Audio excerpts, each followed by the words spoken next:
اور ادھر اللہ کہتا ہے ذواتا افنان فیہما عینان تجریان، اور تو صحیح تمہیں چشمے دکھاؤں کیسے بہ رہے ہیں، فیہما من کل فاکہۃ زوجان، ذرا آؤ میرے جنت کے سجے ہوئے باغات دیکھو جہاں پھل لگے ہوئے طیبت ہے، اور ہر پھل کا جوڑا جوڑا ہے، بے شمار اقسام ہیں، اصناف ہیں۔ ایک بدو آ کر کہنے کا یا رسول اللہ جنت میں آپ کا رب کہتا ہے بیر کا درخت ہے، بیر پہ کانٹے ہوتے ہیں، کانٹے چبھتے ہیں، تو جنت میں بھی تکلیف ہوگی پھر؟ تو اللہ کے نبی نے فرمایا ارے اللہ کے بندے،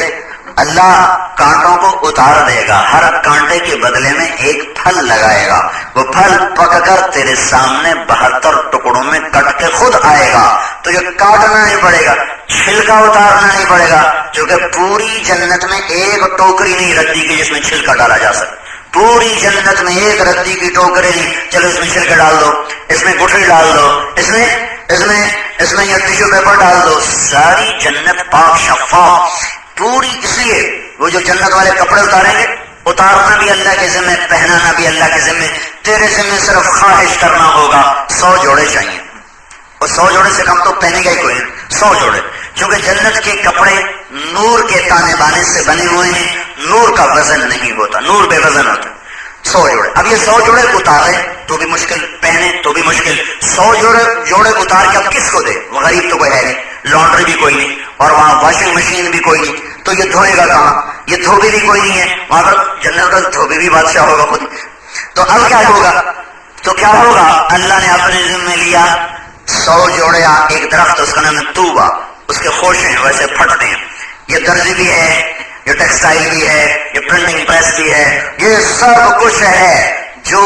تن پہ کپڑا آتا ہے، کتنے ہزاروں مراحل سے گزر کے پھر تن پہ آتا ہے، یہ سارے مراحل طوبہ کے خوشے کے اندر ہے، صرف آپ کو اس کو آرڈر دینے کہ مجھے اس قسم کے جوڑے چاہیے، بس پھر وہ یوں ہوگا، ایسے آپ کے سامنے پھٹے گا، اور اس میں سے 100 جوڑے آپ کو نکلتے ہوئے محسوس ہوں گے، اگلی نظر جب آپ اپنے تن پر ڈالیں گے تو پہلے 100 غائب ہو چکے ہوں گے اور وہ 100 آپ زیب تن کر چکے ہوں گے۔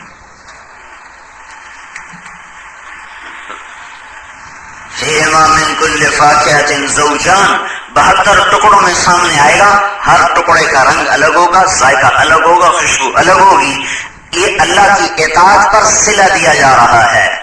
من کل فاکہۃ زوجان، اور کیا ہے؟ متکئین علی فرش، بڑے خوبصورت، بڑے خالیشوں پر بیٹھنے، بطائنہا من استبرق، ان کے نیچے والا حصہ اتنا زبردست و خوبصورت ہے کہ دیکھو تو تمہاری آنکھیں چندیا جائیں، چکا چوند کرنے والا، چمکنے والا، برق کی طرح چمکنے والا، حالانکہ نچلے حصے پر کوئی کڑھائی نہیں ہوتی، کڑھائی ہمیشہ اوپر والے حصے پر ہوتی ہے، تو اللہ یوں کہہ رہا ہے میں نے اس کا نیچے اتنا خوبصورت بنایا ہے تو اس کا اوپر والا حصہ میں نے کتنا حسین بنایا ہوگا۔ وَجَنَى الْجَنَّتَيْنِ دَانٍ، اوپر پھلوں کے خوشے پکے ہوئے لٹکے ہوئے تمہارے سر کے اوپر تیرے امر کے منتظر ہیں، منہ کھولو تو اندر کٹ کے آئیں گے، حکم دو تو سج دھج کے تیرے سامنے آئیں گے۔ یوں آتا ہے کہ ایک فرشتہ آئے گا اللہ کے دربار سے اور کہے گا میں آپ، وہ گیٹ کیپر سے کہے گا آپ کے آقا سے ملنے آیا ہوں، وہ اندر پیغام بھیجے گا، وہ اجازت ملے گی، وہ اندر آئے گا، اس کے سامنے وہ ایک تھال ہوگا، تھال کے اوپر ایک ریشمی رومال ہوگا، وہ اس کے سامنے رکھے گا، کہے گا اللہ تعالیٰ فرما رہے ہیں یہ ہماری طرف سے تحفہ ہے، آپ اس سے نوش فرمائیں۔ تو وہ جب اس کو اٹھا کے دیکھے گا تو اس کی جنت کے پھل کے مشابہ وہ پھل ہوگا، تو کہے گا ھذا الذی رزقنا من قبل، یہ تو میں نے ابھی پہلے کھایا ہے، تو یہ کون سا تحفہ ہے جو میرے اللہ نے بھیجا؟ کوئی نئی چیز بھیجتا، یہ تو میری جنت میں بھی ہے اور ابھی کھا کے فارغ ہوں۔ کلما رزقوا منها من ثمرة رزقا قالوا ھذا الذی رزقنا من قبل، ابھی تو کھایا تھا، تو فرشتہ کہے گا آپ کے رب کا فرمان ہے اس کو بھی ٹیسٹ کریں، ذرا ٹیسٹ کریں،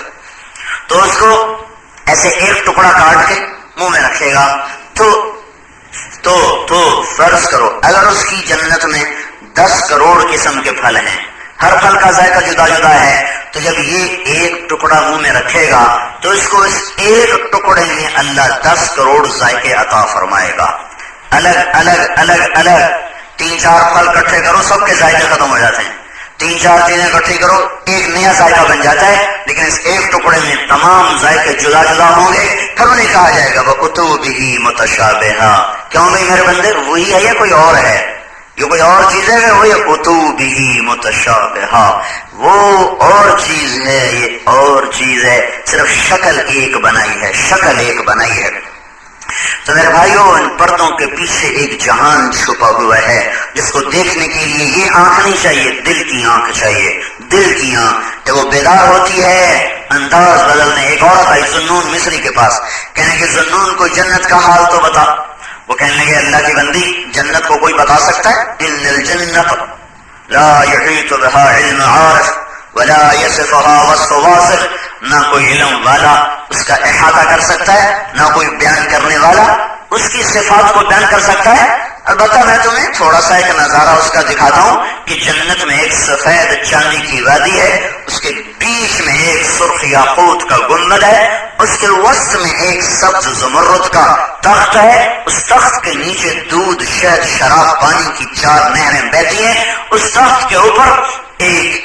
خوبصورت جنت کی لڑکی بیٹھی ہوئی ہے، اس کے پہلو میں اللہ کا دوست بیٹھا ہوا ہے، حسین ترین، شکل فرشتوں کی معصومیت اور تقدس کے ساتھ اور جانداروں کے حسن و جمال کے ساتھ اس کے پہلو میں بیٹھا ہوا ہے، اور اللہ کا پڑوس ہے، اللہ کی رحمت ہے، جنت کی ہوا ہے۔ وہ یہاں تک پہنچے تھے کہ کہنے لگے ارے مصری، اور تو نے مجھے مار دیا، ابیت الا قتلی یا مصری،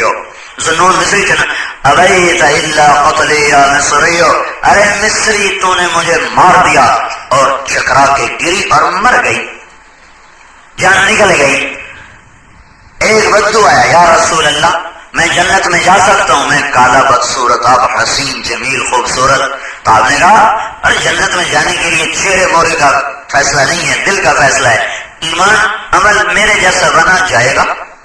کہا اچھا یارو، وہ تو پہلے ایمان والے تھے۔ کہا اچھا یا رسول اللہ تو جنت کیسی ہوتی ہے؟ تو آپ نے بتایا، پھر کہنے لگا اور بتائیں، پھر اور بتایا، اور بتائیں، پھر اور بتایا۔ تو حضرت عمر کہنے لگے یار بس کر، تو کتنا پوچھے گا، اللہ کے نبی کو تنگ کرتا جا رہا ہے۔ آپ نے کہا عمر تو اس سے تو نہیں پوچھ رہا، مجھ سے پوچھ رہا ہے، پوچھنے میں جو پوچھتا ہے۔ جب اس کے شوق کو اللہ نے دیکھا تو اللہ بھی شریک محفل ہوا اور شریک کلام ہوا۔ اللہ نے جبریل کو بھیجا، جاؤ میرے بندے کو بتا کے آؤ کہ جنت ایسی ہوتی ہے، وجزاهم بما صبروا جنتا وحریرا متکئین فیہا علی الارائک لا یرون فیہا شمسا ولا زمہریرا ودانیۃ علیہم ظلالها وذللت قطوفها تظلیلا ویطاف علیہم بآنیۃ من فضة واکواب كانت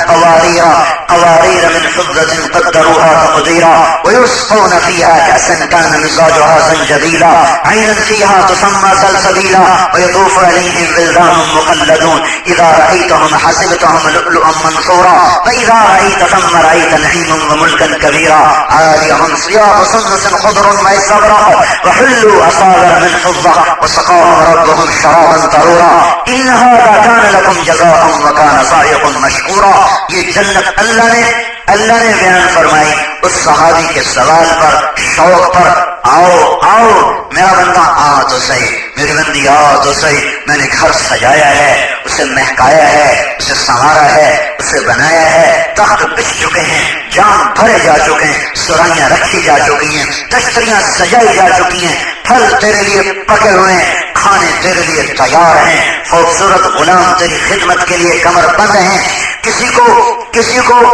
کو زنجبیل کی شراب پلائی جائے گی، کسی کو کافور کی شراب پلائی جائے گی، اور کوئی اس میں ایسے نصیب والے ہوں گے وسقاهم ربهم شرابا طہورا، جن کو اللہ خود اپنے ہاتھوں سے پلا رہا ہوگا۔ یہ جنت کی VIP کلاس ہوگی جہاں اللہ ساقی بن کر خود آئے گا۔ یشربون من کاس، کچھ ہیں جو خود پی رہے ہیں، یسقون فیہا کاسا، کچھ ہیں جن کو فرشتے غلام پلا رہے ہیں، وسقاهم ربهم شرابا طہورا، کچھ ایسے ہوں گے جن کو پلانے کے لیے اللہ خود ساقی محفل بنے گا۔ اور اس کی ہائے نکلی، ہائے کہنے گا ہائے یا رسول اللہ، کیا یہ سب کچھ میں دیکھوں گا جو آپ دیکھیں گے؟ اگر بالکل یہی کچھ تو دیکھے گا تو چکرا کے گرا اور اس کی جان نکل گئی۔ ہاں بھائی، دنیا جنت نہیں بن سکتی، مری جنت نہیں بن سکتا، ناران کاغان کی پہاڑیاں جنت نہیں بن سکتی۔ یہ وہی دھوکے کا گھر ہے، یہ وہی مچھر کا پر ہے، یہ وہی مکڑی کا جالا ہے جس کے لیے فنا مقدر ہے۔ میرے بھائیو، اس آخرت کو سامنے رکھ کر چلنے والا انداز اختیار کرو۔ اللہ ان ساری آیات سے ہمیں اپنی طرف بلاتا ہے، میری مانو سارے خزانے تمہارے لیے بنا کر رکھے ہوئے ہیں، ہاں ان خزانوں کی چابی اللہ نے حضرت محمد صلی اللہ علیہ وسلم کو پکڑائی ہے۔ یہ چابی اللہ کے نبی کے ہاتھ میں، 1.25 لاکھ نبیوں میں سے کسی کے ہاتھ میں چابی کوئی نہیں ہے، چابی صرف محمد رسول اللہ صلی اللہ علیہ وسلم کے ہاتھ میں آنے گا۔ الیہ مفاتیح الجنہ، الیہ مفاتیح الجنہ، جنت کی چابی میرے ہاتھ میں ہے۔ اوتیت آپ نے پوری حدیث سنو، آپ نے کہا اوتیت المثانیہ مکان التورات، مجھے تورات کے بدلے میں اللہ نے سورۃ فاتحہ دی، والمائدہ کا مکان الانجیل، انجیل کے بدلے میں سورہ مائدہ دی، والحوامیم مکان الزبور، زبور کے بدلے میں حامیم کی 7 صورتیں دی، اوتیت سورۃ الفاتحہ وخواتیم سورۃ البقرہ وکانت من کنوز العرش فخصصت بها دون الانبیاء، مجھے سورہ فاتحہ اور سورہ بقرہ کا آخر، یہ مجھے اللہ نے عرش کے خزانوں کا خاص دروازہ کھول کر اس میں سے نکال کر یہ 2 کلام مجھے دیے ہیں جو صرف مجھے دیے گئے، مجھ سے پہلے کسی نبی کو نہیں دیے گئے۔ الیہ مفاتیح الجنۃ یوم القیامہ، کیا یہ تو میری دنیا کی شان ہے قرآن کے ساتھ، میری آخرت کی شان دیکھنا کہ جنت کی چابی میرے ہاتھ میں ہوگی۔ یطوف علیہ الف خادم کانہم لؤلؤ مکنون، میرے چاروں طرف میدان محشر میں جنت کا 1000 غلام اتارا جائے گا جو میرے چاروں طرف حالہ بنا کے کھڑا ہوگا، اور اللہ لواء الحمد بیدی، اللہ کا جھنڈا یوں میرے سر کے اوپر لہرا رہا ہوگا۔ ان آدم و جمیع الانبیاء من ولد آدم تحت لوائی، آدم علیہ السلام سے لے کر عیسیٰ علیہ السلام تک سارے نبی اس دن میرے جھنڈے کے نیچے ہوں گے۔ آپ نے فرمایا تھا ایک دن انا نبی الانبیاء، میں نبیوں کا بھی نبی ہوں۔ آج کا دن اس کو ثبوت دے گا،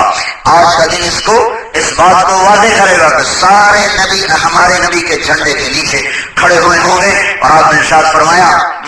مجھے پکارا جائے گا اور میری امت کو پکارا جائے گا، این الامۃ الامیۃ ونبیھا، کہاں ہے ان پڑھ امت، کہاں ہے امی امت،